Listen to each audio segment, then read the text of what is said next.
La pesquisa ha sido larga, reiterativa, insistente, pero se ha visto premiada con el éxito, porque después de 3 años de andar tras él, aquí tenemos a Ivo Pitangui. El doctor Pitangui está considerado hoy como una de las grandes estrellas en su especialidad. Hay quienes aseguran que es el número 1 en el campo de la cirugía plástica o reparadora y de la también denominada cirugía estética. Nació en Brasil, en Minas Gerais, Minas Generales, el día 5 de julio de 1928. Está, por lo tanto, en la raya del medio siglo. Bienvenido, doctor. Muchas gracias por venir.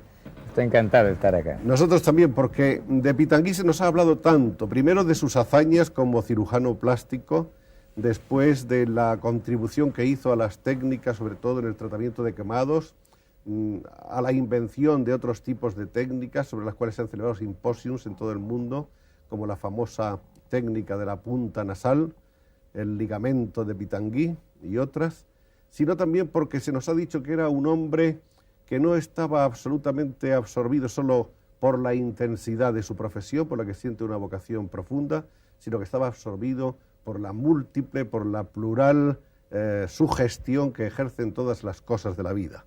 Y aquí tenemos a este hombre vivo, activo, dinámico, que representa hoy uno de los logros más importantes que puede obtener un hombre joven que quiere triunfar en una especialidad. ¿Fue difícil llegar a ese triunfo? Mira, la primera cosa es que ser joven, venido de la expresión de un hombre que ha observado mucho y que es sincero, es muy agradable de escuchar. Y por tanto, mucho que decir que ha pasado y continúa a pasar por una experiencia continua. Dicen que lo peor en la vida de morir es que no se aprende más. No se puede aprender más. Por tanto, yo continúo con el mismo encanto y con entusiasmo de procurar aprender. Y no creo que he llegado. Estoy procurando hacer, y lo más importante es que estoy procurando partilhar con aquellos que trabajan conmigo lo poco que he aprendido. Esto es lo importante, creo, en la vida. La vocación del doctor Pitangui se decidió muy temprano, supo desde joven, desde chico, desde adolescente, que iba a ser médico, que iba a ser cirujano. Una cuestión muy difícil, porque muchas veces nosotros no sabemos por qué nos empezamos de una cosa o en la otra. Pero soy hijo de médico, fui criado en una familia, mi padre es cirujano, pero una familia muy humanística, que tenía intereses generales, que creo que a ellos debo ese interés muy grande por la vida y su multiplicidad de aventuras que somos envolvidos. Y en la protección materna y en la familia encontré un estímulo a la cultura, a dar los valores del hombre mucho más culturales que pueden ser materiales. Y esta puede ser la gran tónica que he tenido en mi formación inicial. Y naturalmente a través de ella la procuro los valores que podrían ser espirituales y dentro de un sentido higiénico y esportivo que la ciudad de Belo Horizonte, donde nací, proporcionaba a nosotros. Y la medicina fue una conclusión más o menos por un interés que yo no podría explicarle, pero la cirugía inicialmente me gustaba porque era creativa. Y dentro de la creatividad me gustaba menos la destrucción que la construcción. Y en el sentido tridimensional que la cirugía nos aporta, me ha empeñado, después he hecho un poco de escuelas, de estar en América, en otros sitios como cirujano general, porque la cirugía plástica es un campo de la cirugía general. Ella tiene mucho más limitación que el artista en su infinidad de sueños. Tenemos dentro un pedículo circulatorio muy rígido, que estamos presos a ello. Y para esto hay necesidad de una formación, primero una formación básica, humana, médica y de cirujano. Y después, poco a poco, sin sentir, empecé a me interesar por el detalle y procuré ir aperfeiçoando. En una época que la cirugía plástica no tenía nada, eso hace más de 25 años, la cirugía plástica era una especialidad que empezaba en su sentido de sensibilidad a la clase médica. Muchos la veían como una especialidad de poca profundidad. En la realidad, creo que el trabajo más importante que he hecho en mi vida fue sensibilidad a la clase médica, un poco la población, para la importancia de uno encontrar el bienestar íntimo, de estar bien en su piel, bien con su imagen. Y esto fue el gran sentido y es todavía la tónica de toda la motivación de mi trabajo. De su padre diríamos que recibió entonces un poco el impulso hacia la medicina, aparte de esa vocación humanística abierta a todas las sugestiones de la cultura. Sí, de mi padre y de mi madre. Y de su madre también. Porque mi madre viene de una ciudad que se llama Diamantina. Diamantina es una ciudad, cuando uno mira el mapa de Brasil, al estado de Minas Gerais, que tiene una nariz como esta, y tenía las minas. En la colonización salía el oro, salió el diamante, y mucha gente que no le interesaba en la corona de Portugal era mandada como indeseables, pero gente generalmente de cultura. Y Diamantina se ha hecho como una isla dentro de un sitio de piedra, un poco cultural, en el sentido todo que era pastoril. Mi padre ha venido de una zona un poco pastoril, que es la zona más agraria, y que de esta zona de gente de hacienda le gustaba la cultura y procuró hacer la medicina. Mi madre ha venido de una familia que tradicionalmente eran personas de cultura, pero que estaban dentro tradicionalmente de la procura, de la defensa, diríamos, de aquello que saldría para Portugal, como se manda hoy un político como embajador. Y este sentido tradicional de Belo Horizonte ha dado gran sentido de brasilidad, que yo, por ejemplo, después me fui a Belo Horizonte, que es una ciudad, la primera ciudad que fue la capital de Minas Gerais, después de Ouro Preto, y en aquella época todavía se guardaba todo el sentido cultural de nacimiento con Diamantina. Kubitschek, que fue el gran presidente, era también de Diamantina. Diamantina siempre ha tenido gente, y Chica da Silva con su sueño de tener un barco donde no había agua. Quiere decir, soñábamos dentro de las montañas con el espíritu de montañar. En el fondo, o en el fondo como tú haces, yo soy mucho más un montañar que vive en el mar, por eso me encanta el mar, pero sé la limitación de las cumbres. Se explica muy bien en este castellano injertado un poco de su portugués o de su brasilero natal, el doctor Pitangui, que nos ha dado una estupenda definición de lo que han sido para él las influencias materna y paterna y un poco las recibidas también de la tierra madre en sus años primeros. Luego, una vez ya establecido como médico, empieza la aventura. La cirugía plástica, como él nos ha dicho, era en cierto modo una especialidad poco conocida, una especialidad a la que muchos médicos estaban reacios y también muchas personas. En realidad, la historia de la cirugía plástica es una historia muy reciente. No, en realidad no hay nada reciente. Yo he tenido una formación un poco jesuítica en ese sentido, que no se contesta una cosa como otra. La cirugía plástica ha empezado como especialidad, usted tiene razón desde el punto de vista académico, pero dentro del sentido de reparación, siempre la especialidad ha existido, pero no como especialidad, injertada dentro de otros campos de la cirugía. Quiere decir, los egipcios ya la conocían. Cuando los arianos han traído a India, a través de los Ramayana y los Vedas, la cultura ariana, de un lado explicando las victorias y las conquistas bélicas, y del otro lo que llegaron a hacer, ya se describió la reconstrucción de la nariz después de una amputación, que es una cosa muy conocida, que en aquella época el marido tenía el derecho de amputar la nariz y la reparación ha venido con la destrucción. Quiere decir que la cirugía siempre ha venido la reparación después de la destrucción. Y en toda la parte de la Edad Media había los duelos. Había un hombre muy interesante que ha empezado, que ha escrito un libro de costura en quirúrgica, que es un hombre que ha escrito en la época latina, antes de Dante naturalmente, y que describía ya con mucho cuidado la reparación de la nariz. Esto hecho en 1500 de picos, y con dibujos muy bien hechos. Posteriormente, una evolución que fue un poco lenta, pero con la gran última guerra, y sobre todo en la Inglaterra, con Sir Harold Gillis, que fue un verdadero pionero de la cirugía plástica moderna, y después con Mackindu y con otros, que la cirugía plástica empezó a tomar su forma de especialidad definida. Y la cirugía estética no es nada más que una complementación a un campo de la cirugía plástica. El nombre correcto es cirugía plástica, no se debe divorciar uno de otro. Un buen cirujano no puede ser cirujano estético sin tener toda una formación de médico, de cirujano y después cirujano plástico estético. No se puede inventar. Y lo gran engaño que hay en la cirugía plástica es que mucha gente que no tenía una formación médica hace años hacía algunas operaciones estéticas. Pero es muy importante que el paciente sea mirado como si fuera uno que tuviera necesidad de cirujano, y no uno que lo mira sin sentir toda su parte intrínseca del ser humano, su estado anímico. No es una escultura que está haciendo, es una corrección dentro de las limitaciones y la comprensión propia de cada uno. De manera que el cirujano plástico tiene que ser, en cierto modo, un psicólogo, tiene que penetrar en la psicología de su paciente. Tiene que ser un psicólogo y tenemos todo que hacer para sobrevivir en la buena armonía de la vida. Pero puede ser que tenga más que los otros. ¿Sí? Y cuando sentimos que nos escapa la comprensión, tenemos que tener un psicólogo profesional para dividir con nosotros la dificultad de nuestra incomprensión. Aunque naturalmente el secreto profesional veda un cierto tipo de confesiones, sin embargo yo pienso que algo que sí nos puede decir el doctor Pitangui es si ha visto realmente a pacientes con un trauma, con una preocupación casi obsesiva, con una necesidad psíquica de ser operados.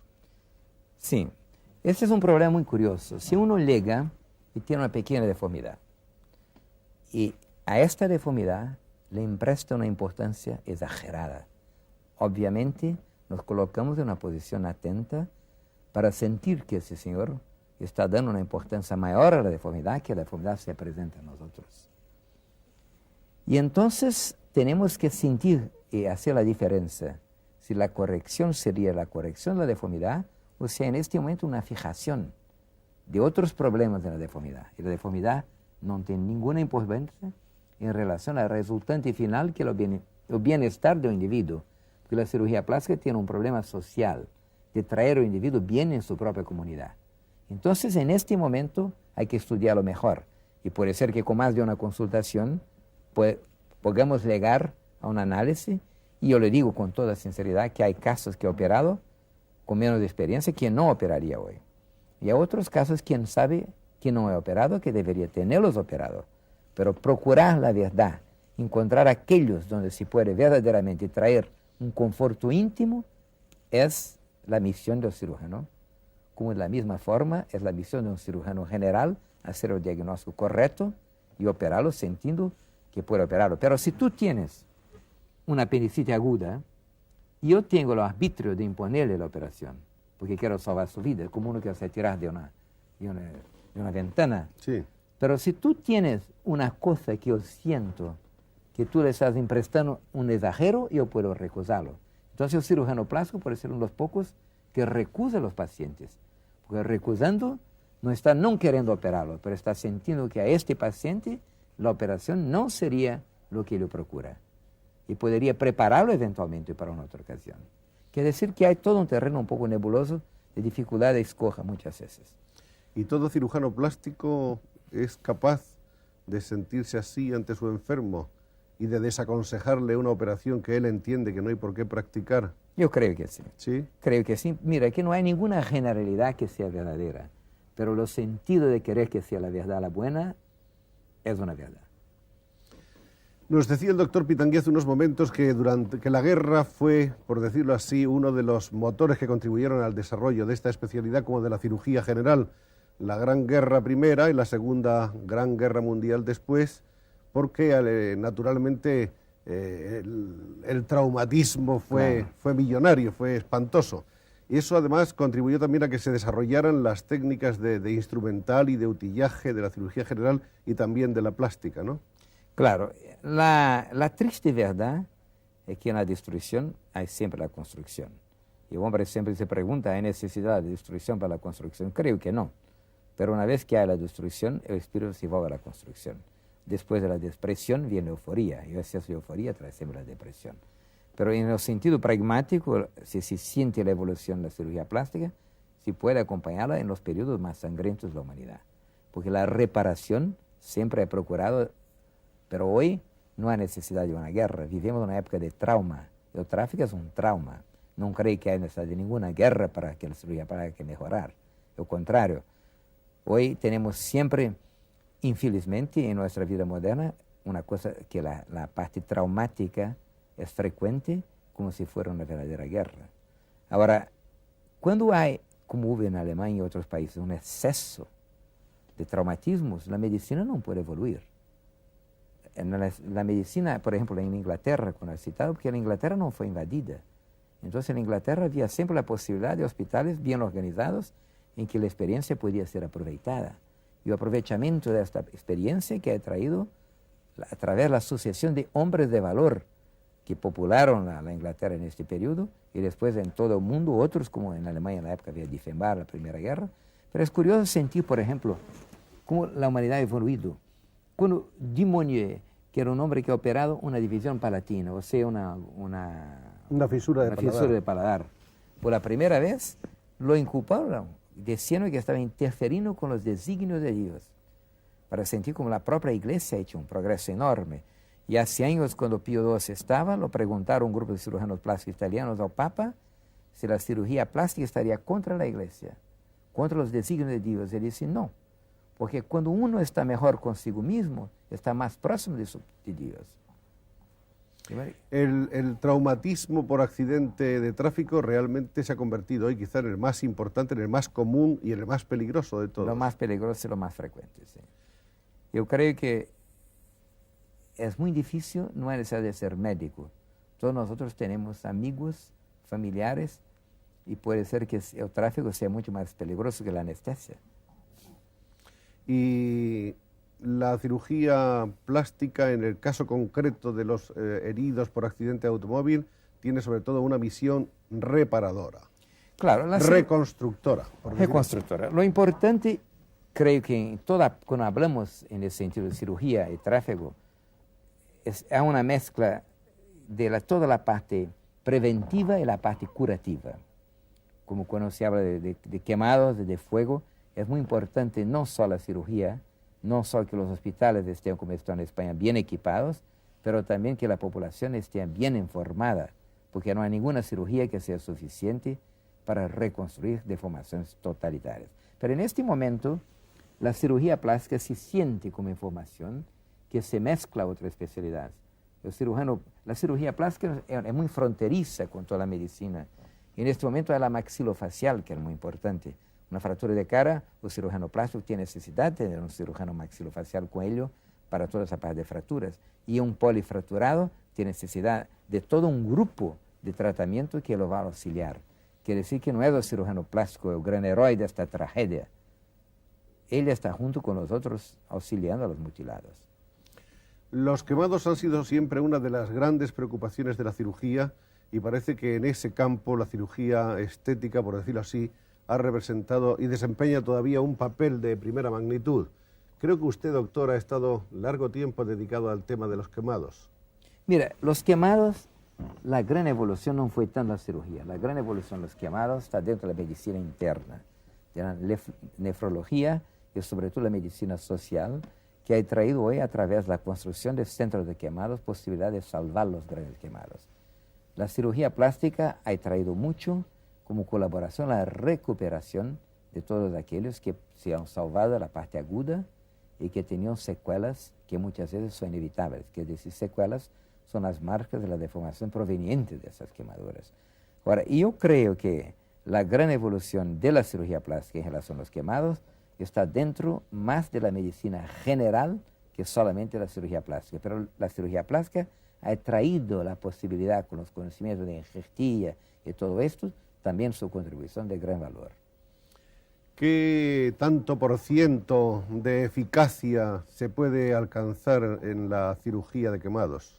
Mira, la primera cosa en medicina, y tú te recuerdas de la clasificación aristotélico-tomista, que hay ciencias normativas y especulativas. La medicina no es ciencia normativa, especulativa, y con esto dialécticamente no tendríamos porcentaje. Pero creo que bastante. Hay una cosa curiosa y es que en el currículum tremendo, abultado del doctor Pitangui, que naturalmente no vamos a poder leer a ustedes porque son algo así como 60 folios apretados, donde está descrita su labor como docente, su labor como profesional, sus actividades científicas, didácticas, los trabajos publicados, etcétera, etcétera, aparecen algunas cosas al azar que han llamado un poco mi atención. Por ejemplo, un simposio celebrado sobre un caso famoso en el que usted intervino, que es el caso de la catástrofe del gran circo norteamericano. Ah, sí. Norteamericano, pero en Brasil, en Niterói. En Brasil, ¿no? Sí, pero se llamaba norteamericano. Se llamaba norteamericano, sí. Esto fue una cosa terrible, porque se pasó que una ciudad que está cerca del río se llama Niterói, y que había 2.500 espectadores dentro de un circo, Y un piromaníaco, pero no muy importante, ha colocado fuego en el circo. Y dentro del circo, los elefantes auxiliaron mucho. Dentro de la tragedia siempre un lado un poco cómico, que con el fuego en la cola salieron como locos y abrieron espacios inmensos que proporcionaron a la gente de escapar. Pero tuvimos de un momento más de 500 quemados agudos, y en 2500. Y fue considerada en la época la tragedia en el recinto cerrado más importante que ha ocurrido hasta ahora. Hicieron sobre esto la NATO un simposio en Bruselas hace como 10 años, en que tuvimos la oportunidad de describir en detalles toda la problemática psicológica del control populacional y el momento emotivo agudo de una tragedia, que es muy importante, no solo el tratamiento de la gente, la organización de un team, como también el manejo de grupo, que es decir, la manera de controlar todo ese grupo. Y para esto tuvimos un auxilio muy grande, todo mi grupo de trabajo, cerramos en la época por algún tiempo nuestras otras actividades y tuvimos la gran satisfacción de sentir que después pudimos controlar con el auxilio emotivo inicial bien capitalizado una gran parte de ese tratamiento como si fuera casi en condiciones de un número menor. Pero es impresionante de sentir la violencia de la solidaridad en el momento agudo de una tragedia, como también es triste de sentirla poco a poco desaparecer en el momento crónico. Bueno, la solidaridad humana se manifiesta tanto más tempestuosa y tanto más intensa como cuanto más imperioso es el llamado, ¿no? La llamada. Claro, es como si fuera un sentido adrenalínico de salvación propia. Después, naturalmente, la cosa remite, no se puede mantener. Claro. Lo que hoy es noticia de primera página, repetido 15 días, ya pasa a ser una noticia en un rincón perdido de no se sabe cuál. Totalmente. Bueno, vamos a hablar de algunos de los aspectos de la vida profesional del doctor Pitanguí. Hay profesores que han estudiado, algunos españoles, por cierto, han hecho un estudio sobre el tema, sobre los motivos que determinan a un paciente a dirigirse al cirujano plástico. Hay sin duda unos motivos concretos, ¿no? Por ejemplo, en el campo de la vida de trabajo, de lo que podríamos llamar la relación sociolaboral. Es cierto que la gente está convencida de que el aspecto externo es importantísimo para estar funcionando plenamente. Yo creo que este aspecto está, la cirugía, la comunidad hoy ha aportado al hombre no solo el aspecto externo, como también el sentido de fitness, el aspecto de sentir bien físicamente. Quiere decir que el hombre es un animal que por muchos ciclos ha perdido progresivamente el sentido de adaptación social por el conforto. Quiere decir, usted es un hombre que hace calor, se viste, hace esto, aquello. Y toda una generación se sintió que no tenía ejercicio, que no tenía fitness, aptitud física. Y entonces se empezó este sentido un poco largo de la procura de un individuo estar bien físicamente para que estuviese más controlado en su trabajo, para que tuviese más capacidad de trabajo y que pudiera eventualmente sobrevivir más. Y creo que la cirugía plástica ha sido un corolario de todo este estado de espíritu comunitario y ha llegado, felizmente para nosotros, en un momento en que la cirugía plástica ya está más madura y podría entonces contribuir con más maturidad y mejor calidad. Y entonces la mejor calidad de la cirugía, el gran número como en España y en otros países de cirujanos bien entrenados, va a proporcionar a la población estar más consciente de lo que podría ser la corrección y tener un mejor aspecto, que obviamente siempre no es una cosa de ahora, el hombre ha procurado tenerlo. De manera que, según estas afirmaciones, el hombre pretende, en lo posible, aunque sea contra la natural evolución física e incluso psicológica del individuo, pretende parecer siempre joven, tener un aire menos maduro, tener una relación física una presencia física que se relacione más con la idea de triunfo que con la idea de fracaso. Mira, no fue un español Ponce de León que ha salido para descubrir la fuente de la juventud, de manera que estamos en casa, pero ese sentido de triunfo es muy curioso. Una vez estaba mirando un programa de televisión y había una corrida de esquí. Y una esquiadora que ganó el primer lugar, que llegó sonriendo, que estaba muy contenta. Y la otra que llegó segundo tenía una cara triste. Y lo explica y dice, pero usted no tiene la cara cansada. Dice, y contestó muy bien, dice, parce que le triomphe, la défaite es beaucoup plus fatigante que la victoire. Es una verdad que es claro que este sentido pero de adrenérgico, cacotalamínico cerebral, que que uno tiene de sentir bien consigo mismo, la cirugía es apenas una parte. Uno hay que tener un estado de espíritu consigo mismo. Uno hay que estar positivamente pensando y queriendo mejorar. Y en este momento la cirugía lo complementa. Porque no cree usted que uno que llega completamente triste, mal preparado para esta mejora, la cirugía no va a complementarlo. Puede ser piorarlo. Pero todo el mundo puede ser mejorado por la cirugía estética. No todo el mundo. A unos que la edad le ha traído una dignidad que la corrección le hace más feo. Los que tienen malformaciones congénitas o adquiridas, esos es absolutamente normal que deseen mejorar su aspecto. No, esto es normal, comprensible, porque lo que un hombre procura, la vanidad es ser diferente a los otros.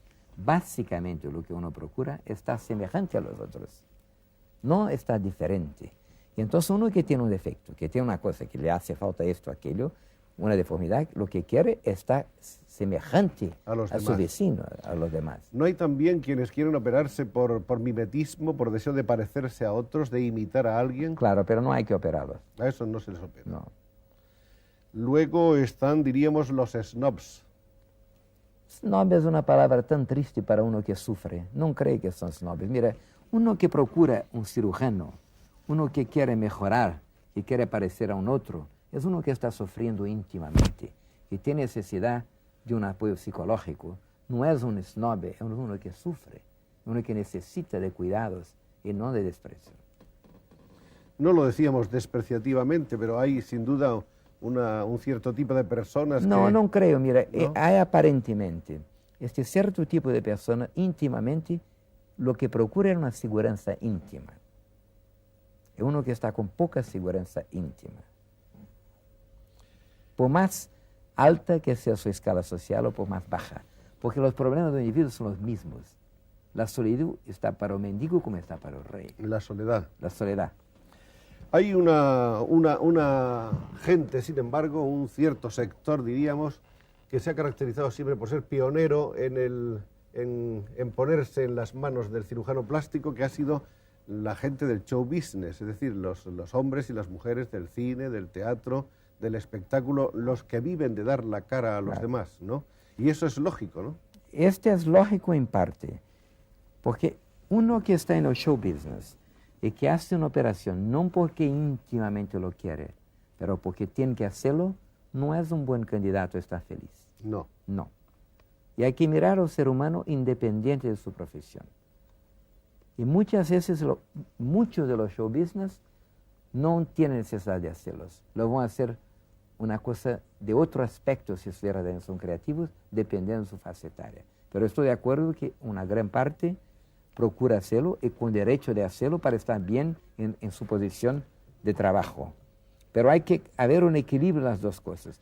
Y una otra cosa que no se debe olvidar es que muchas cosas que hace la gente de show business son más conocidas que centenares de otros que hacen y no son conocidas. Sin duda. Pero, por ejemplo, nosotros hemos escuchado a alguna actriz de 40 años que estaba, sin embargo, todavía de muy buen ver, que tenía que hacerse una operación de cirugía estética porque si no, a partir de ese momento empezarían a darle papeles de señora mayor. Sí, pero hay muchos artistas de 40 años que están procurando de representar aquel papel interesante de aquella pieza de Ibsen o de una otra, que es una señora mayor. Y la otra cosa, hay muchas que no son artistas de 35 años y que se sienten y que tienen necesidad de la cirugía y pueden ser operados muchas veces, que la edad es biológica y no es de manera alguna dentro del sentido cronológico. ¿No tiene, por otra parte, el cirujano plástico los riesgos del fracaso, de la frustración, del... Total. No hay ninguna actividad humana que no lo tenga. Pero... La nuestra puede ser que tenga un porcentaje mayor de bienestar, pero esto lo consideramos normal. Y cada uno que no lo consideramos normal, que es un riesgo de un fracaso, sufrimos, pero intencionalmente nunca debemos provocarlo. Pero somos humanos y sujetos a todas las intemperies que cualquier profesión puede traer. Pero para esto hay que tener una formación grande, una experiencia y una procura cuidadosa. Pero fuera de todo hay siempre lo imponderable.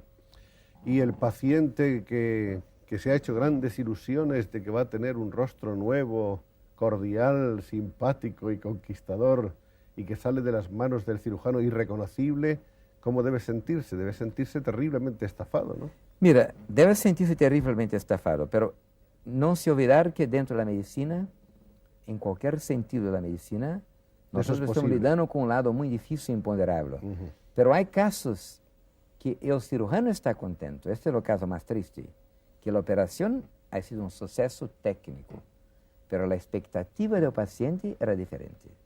Y esos son los casos más difíciles, porque esperaba, por eso que es tan importante esta interpenetración, esta procura para sentir si aquello que proponemos y si aquello que esperan están dentro de una resultante final que es el bienestar del individuo.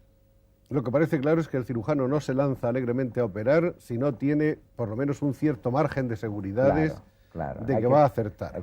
Claro, absolutamente. El riesgo de equivocarse, naturalmente, no, hay que ser mínimo. Tiene que ser mínimo. Hay que ser mínimo. Existe, como en toda obra humana. Claro, pero hay que ser mínimo.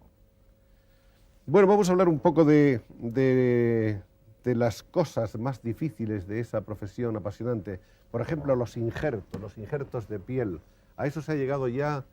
¿Se ha llegado a una perfección total? No, mira, que la evolución de la cirugía plástica eventualmente estaría dentro, como de toda la medicina, dentro de la evolución de la propia biología. Hoy nosotros dependemos mucho de la parte biológica de la medicina. Y los injertos que hacemos hoy han evolucionado muy poco. Que lo ideal sería cuando tuviéramos la posibilidad de sacar de uno para otro los homoinjertos que son utilizados en quemados, pero más en el sentido de un curativo biológico. Pero en el momento que tuviéramos la oportunidad de, dentro de la inmunología, de podemos transportar un tejido y que el organismo no lo rejecte, no rechace, entonces tendremos una gran evolución.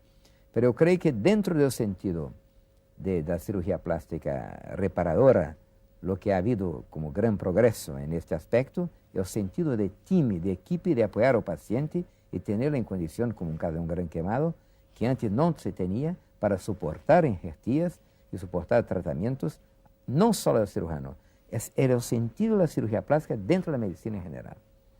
¿Y los trasplantes?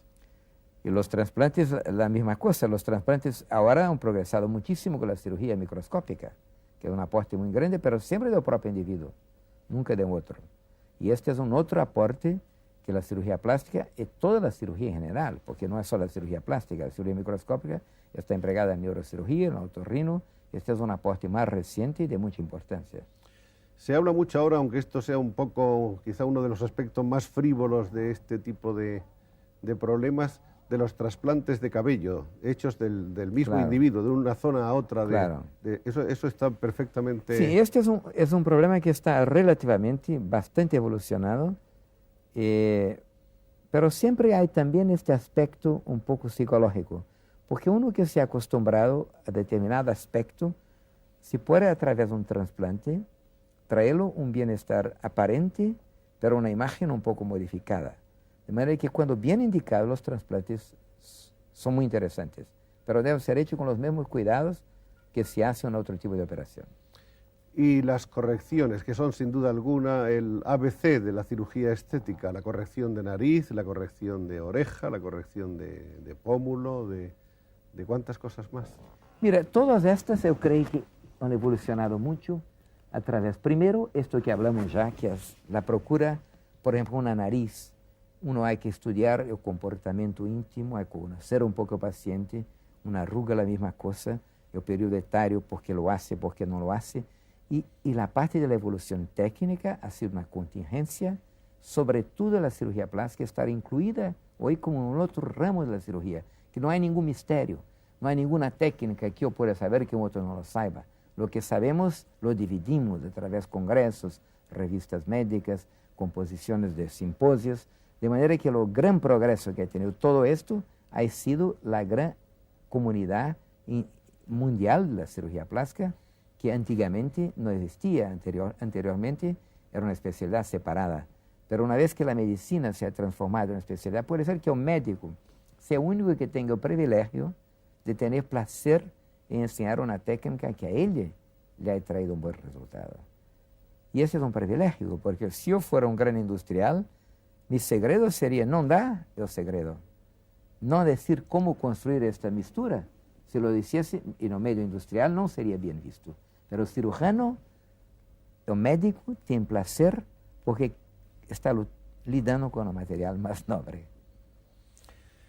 De cualquier manera, la rinoplastia habíamos quedado en que era, por decir así, hasta hace algunos años, el más importante de los renglones de la cirugía estética, la corrección de nariz, que ha sido una obsesión para tantos seres y que les ha hecho desgraciados por mucho tiempo y han alcanzado la felicidad gracias a la ayuda del cirujano.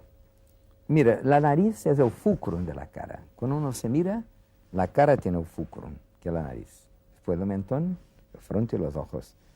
Y una cara bonita, una visión bonita de una joven, verdaderamente podría toda la vida ser fea por una cosa que es factible y que es una cirugía hoy muy bien arreglada y que los cirujanos plásticos lo hacen muy bien. De manera que la nariz es muy importante, y sobre todo para la población joven.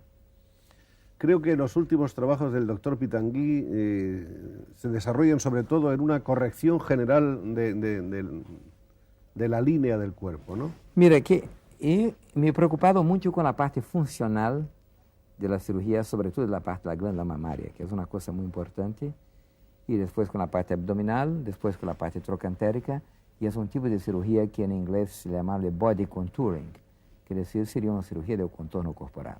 Pero en realidad no es un contorno corporal como le podría imaginar un artista con un cincel, es dentro de limitaciones completamente distintas. Lo que se procura es mucho más, si uno tiene un contorno corporal, una señora por ejemplo, y este entra en el gran sentido funcional, social, familiar de la cirugía plástica, que ha tenido 4 hijos y que ha pagado un tributo a tener 4 hijos, que sus senos se cayeron, que está con los senos deformados, que está con la pared abdominal fuera de su posición y su contorno ha cambiado. Entonces en este momento si se hace la corrección del abdomen, el refuerzo muscular, si se le corrige los senos, se le da una postura que la columna vertebral no va más a sufrir contra la presión intraabdominal contra una pared que no la defiende, tiene un contorno corporal mejorado y no un contorno cincelado. Y esta cirugía tiene un componente funcional inmenso. Y sobre todo si una joven tiene una mama muy pesada, hacer la corrección no es una cosa de vanidad. Están procurando traerle, primero, su propia imagen psicológicamente, y segundo, impedir que esta mama, con el desarrollo de la propia edad, venga a traerle a la columna vertebral, venga a traerle al aparato circulatorio, una serie de otras cosas, unas dificultades que son consecuentes, como sería un pie torto que no fue corregido en la infancia. Y la cirugía plástica entonces ha evolucionado mucho a traer a la comprensión de la clase de programas inteligentes, como es que se hace para el público, y a través de la clase médica, de publicación de todo más, que no es una vanidad, es una necesidad social. Es más fácil, supongo, corregir el exceso de volumen hacia el pequeño volumen que lo contrario, ¿no? Mira, el gran volumen hay que hacerlo y sobre todo hacer la corrección dentro de un sentido funcional, para que uno que sea joven pueda después amamantarlo, puede tener posteriormente un seno normal. El pequeño volumen ha hecho un progreso de la biomedicina, quiere decir lo que procuramos traer para aumentarlo, que es una operación muy sencilla, no es tanto la técnica del cirujano, pero la calidad del material, y para enseñar que dentro de toda la medicina, la biomedicina, o sea, los materiales que trabajamos, que mejoraron, han proporcionado mejores resultados. Y la prótesis que se hoy hay en este terreno un campo muy grande, que es la reconstrucción post-mastectomía, o sea, la reconstrucción mamaria después que uno ha sufrido la ablación del seno. Y es un terreno que nosotros cirujanos plásticos hoy nos dedicamos mucho y que es un terreno en plena evolución y se puede dar a uno que está traumatizada la oportunidad de reencontrar su feminilidad, que es muy importante. En cuanto a ese tipo de tratamiento abdominal, doctor Pitangui, ¿eso se hace siempre a expensas de algo o no? Mira, el tratamiento abdominal en el sentido de uno que tiene una deformidad postparto, se hace a expensas de nada. Lo que se procura es levantar, unir los músculos que están separados por la gran dilatación de la gravidez y después sacar los excesos de tejido. Lo ideal es hacer todas las expensas del propio individuo, no incluir nada externo, porque todo lo que se incluye está sujeto a la tolerancia del propio organismo. Pero a veces se utilizan. No, se utilizan con frecuencia para una hipoplasia, para uno que no, y la reconstrucción de mama post-cáncer, se utilizan Y por eso le decía que hoy hay material de muy buena calidad. Pero cuando se puede hacer una cosa con el material del propio individuo, lo mejor. Pero no es contra. Ahora, un detalle en ese sentido, que cuando, por ejemplo, se habla de inclusión de silicona, es completamente distinto de inyección de silicona, porque la inyección de silicona en el seno es completamente condenada. La inyección de silicona ya no se practica, ¿no? No se practica, es completamente condenada. Y es diferente completamente de una prótesis dentro de un saco que no va a se mezclar los tejidos. Ahora, hay algunos que practican dentro de la cara para ciertas deformidades, pero yo no pertenezco a los grupos que lo practico, porque es una cosa que es discutible todavía, pero en el seno es condenable. Y hay otro aspecto que no sé hasta qué punto tiene que ver con la cirugía plástica o estética, pero sí con la plástica, que es el transexualismo, que es una cosa que está muy de moda ahora, los cambios de sexo. Sí. ¿Cuál es la opinión del doctor Pitangui sobre eso? ¿Ha tenido usted que tratar algún tipo de caso de eso? No, mira, nosotros tenemos yo creo que no se debe mirarlo de una manera superficial, porque uno que tiene un problema, el transexual, es uno que se siente mujer, psicológicamente ha nacido para ser mujer y no se siente feliz como hombre. Ahora, yo personalmente no tengo experiencia en ese tipo de cirugía, porque en nuestro país la legislación es un poco compleja y no son hechas estas cirugías. Pero en los países saxónicos y en otros países que son hechas con más frecuencia, creo que el cirujano plástico es apenas el instrumento. Es un grupo de psicólogos, un grupo de analistas que van a decidir si la cirugía debería o no ser hecha. Y creo que en casos indicados puede ser hecha, pero no tengo experiencia. ¿Se puede cambiar de cara sin que se note? Mira, esta es una otra cosa que es muy curiosa. Cambiar de cara, que siempre en el punto de vista romántico la gente cree que uno puede cambiar de cara, sí puede mejorar una cara, pero jamás deformarla.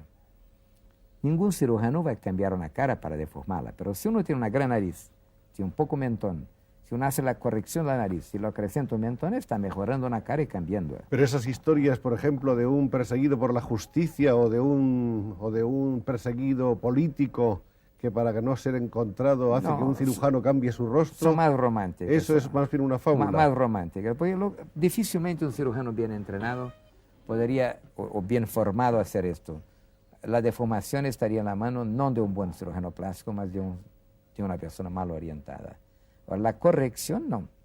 Si uno es un malfeitor y tiene una deformidad, hacer la corrección mismo en las prisiones. Es muy interesante que la parte psicológica de la cirugía plástica dentro de prisión, hay estudios hechos como este, que la criminalidad ha disminuido mucho, haciendo corrección y colocando a un individuo mejor, como había repetido, con su propia imagen. Y la reconstrucción de dedos, manos, piernas, brazos, eso también creo que se ha llegado a conquistas importantes, ¿no? Yo estuve en China, por ejemplo, hace 2 años, y he visto cosas muy interesantes con los chineses que empezaron, de hecho, en casi toda la parte, un poco la cirugía microscópica de la reconstrucción de miembros amputados, de dedos amputados. Es muy interesante que siempre en la China, Mao Tse-tung en la época predominaba con mucha más fuerza. Y es un cirujano chinés que ha hecho una anastomose, ligado los 2 faces y la mano no estaba con buen color. Y entonces él ha dicho, mira, pensando en Mao Tse-tung, que decía que no debemos jamás traer demasiado a quien no puede sustentarlo, sería mejor ligar una sola arteria y no las 2. Y con esto han salvado la mano. Ahora, quiere decir que hay una implicación política dentro de la cirugía, que las 2 cosas deben ser separadas. Ahora, creo que nosotros podríamos situar que todo el progreso en este sentido está mucho más dentro del progreso de la cirugía microscópica. Me gustaría hablar un poco de las técnicas. ¿En qué sentido las técnicas han mejorado y cuáles diríamos que son las aportaciones más importantes que ha hecho personalmente el doctor Pitangui? Mira, es difícil hablar de sí mismo, sobre todo cuando se está hablando un poco fuera de su ambiente médico. De manera que, perdone, usted tendré que hablar muy generalmente. Bueno. Porque he traído algunas cosas, pero no me gustaría de citar esto, aquello, porque quiero ser más impersonal. ¿Qué importancia social cree usted que tiene la ciencia de la cirugía plástica? Mira, creo que tiene una importancia mucho mayor que uno piensa. El sentido de salud no era el sentido solamente de uno estar bien consigo mismo. Salud es una cosa mucho más amplia. Está mucho más dentro del aspecto del bienestar total que puramente el bienestar de un determinado detalle. Para que tú tengas dentro de la definición mundial del propio Consejo Nacional de Salud ese sentido, que no es apenas no tener molestia, es estar en pose de toda su aptitud física y espiritual. Y en este sentido la cirugía plástica ha traído mucho, socialmente. El hecho de que el doctor Pitangui, además de ser un científico de renombre y una primera espada en su especialidad, lo de la espada me recuerda a un dibujo que le dedicó una vez Salvador Dalí, donde le llamaba el caballero de la espada, ¿no? Yo quisiera preguntarle también por otro mundo en el que se desenvuelve el doctor Pitangui de una manera extraordinariamente diestra, que es el mundo del jet set. Parece que el doctor Pitangui, acaso porque cuenta entre su clientela con las gentes mejor dotadas económicamente y más importantes de la vida mundana, tiene una cierta aureola de hombre, de playboy, de hombre, en fin, que vive un poco a caballo de esa sociedad, ¿sí o no? No, mira, primero que yo no tengo, mi clientela es variada con todo el cirujano, no hay nada de especial. Y segundo, no cree que sea una aureola ser disputada, ¿no? De manera que no cree que sea verdad. Pero realmente el doctor... No, lo que se pasa es que yo hace años y años que trabajo operado en una población. Claro. Y dentro de esa población tengo amigos de todos los tipos sociales. Sí. Y es natural que aquellos que muchas veces más queridos son menos conocidos, uno habla menos de ellos. Y otros que pueden ser más superficiales, pero tan queridos también son más hablados. Usted naturalmente no tiene costumbre, supongo, de revelar los nombres de sus pacientes más distinguidos. No, ni yo ni creo ningún médico, ¿no? No, algunos sí, algunos no. No, pero es que hace mal. pero no se debe decir, ¿no?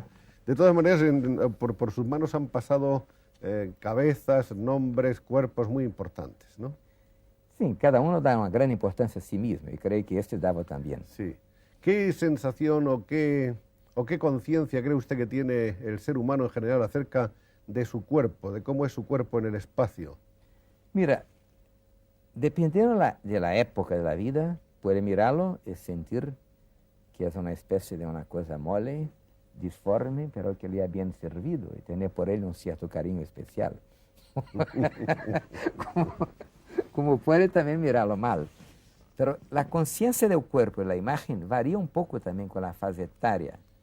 A un periodo que nosotros pasamos a tener un poco el complejo de Fausto. Y el complejo de Fausto es un poco la procura del reencuentro con la juventud que no tenemos más. Tenerlo sin cultivarlo en exceso y guardar la crianza intacta en nosotros es una necesidad de la contingencia humana. Exagerarlo y que la cirugía plástica puede traer dentro de ese exagero, o sea, el sentido de rejuvenecimiento, todo lo que uno procura no es una verdad. Ella puede complementar una mente sadía. Yo creo que algunas imágenes, algunas fotografías que tenemos por aquí pueden completar el retrato del doctor Pitangui. Aquí le tenemos, creo que es con su esposa. Sí, con mi mujer, sí. Su esposa, que creo que es la que maneja, por así decirlo, las cuestiones de tipo matemático, económico de la organización. No, mi mujer, yo tengo 4 hijos, de manera que yo solo quinto. No, pero a mí me han dicho que el doctor Pitangui nunca lleva ni un duro en el bolsillo, ni chequera, ni nada, que los negocios los firma todos. No, esas son las secretarias. ¿Sí?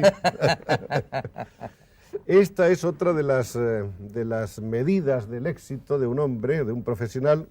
Esta es una isla que se compró el doctor Pitangui allá en Brasil. ¿Cómo se llama la isla? No, mira, no es propiamente, este es un sentido más de medida de amor a la naturaleza. Sí. No es una cosa económicamente importante, porque cuando la compré en la región no valía nada.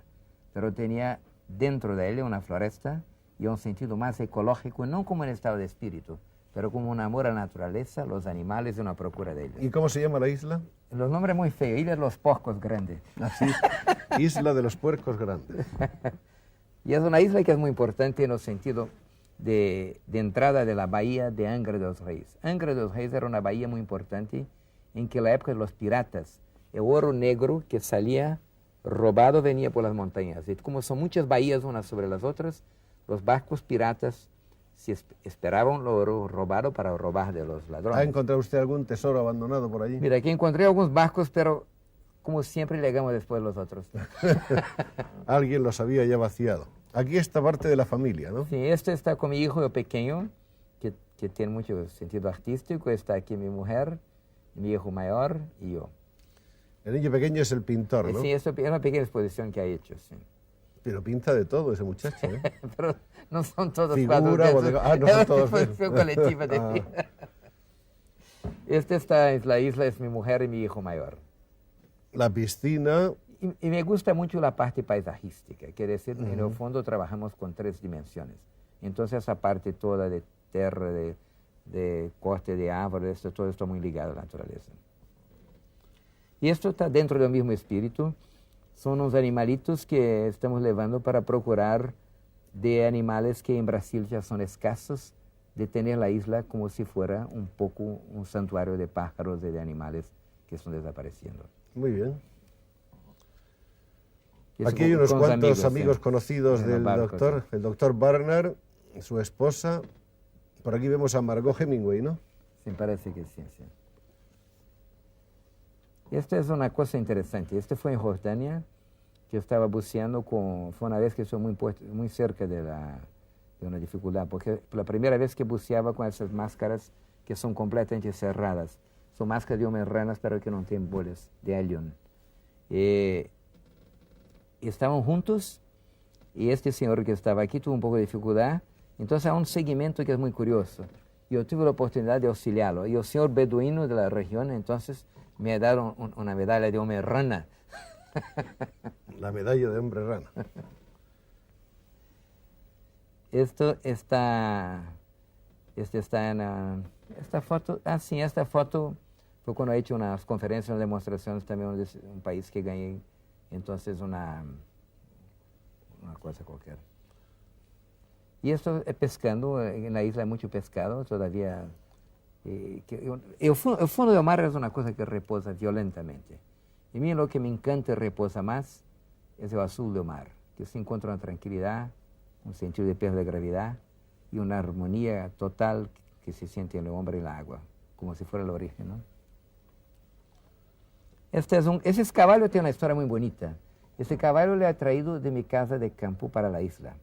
Cuando cayó en la isla, se desapareció por 5 días. Lo encontramos 5 días después en una otra isla a 30 kilómetros. Quiere decir que ha nadado 30 kilómetros. La historia de caballo es muy raro en el mar. Es una historia como para escribirla, ¿no? Una historia bonita. Yo le pasé a llamarlo de Poseidón. Sí, Poseidón. Esta es una Este es mi hijo de 17 años. Este es de medio. Son 4 hijos. Esta es mi madre. Y esta es la ciudad que hablé de Diamantina, que fui con él a visitar la ciudad. Es una parte antigua de esa ciudad que hablamos anteriormente. Esta es mi hija, que está estudiando, está estudiando medicina, que va empezando ahora. Tengo una sola hija. Esta es la hija también. Esta es mi casa en Río. Ese hijo mío está en la isla. Es una foto que tenía 8 años, ahora tiene 9 años. Más pesca. No le gusta la pesca. Sí, como no, claro que me gusta. Esta es una foto con un perro que me encanta. A mí me encantan los perros. Este es un perro, y al fondo está la región de la isla. Y este perro, con ello, está haciendo una raza de perros, que es un dog alemán con Weimarana, que se llama Weidog, que es una de los dos. Ahora una foto de trabajo. Esta está dentro de la sala de operación con... Pero lo que le gusta más al doctor es esto, más que que operar. Pero opero todos los días, esto hago poco tiempo. ¿Opera mucho?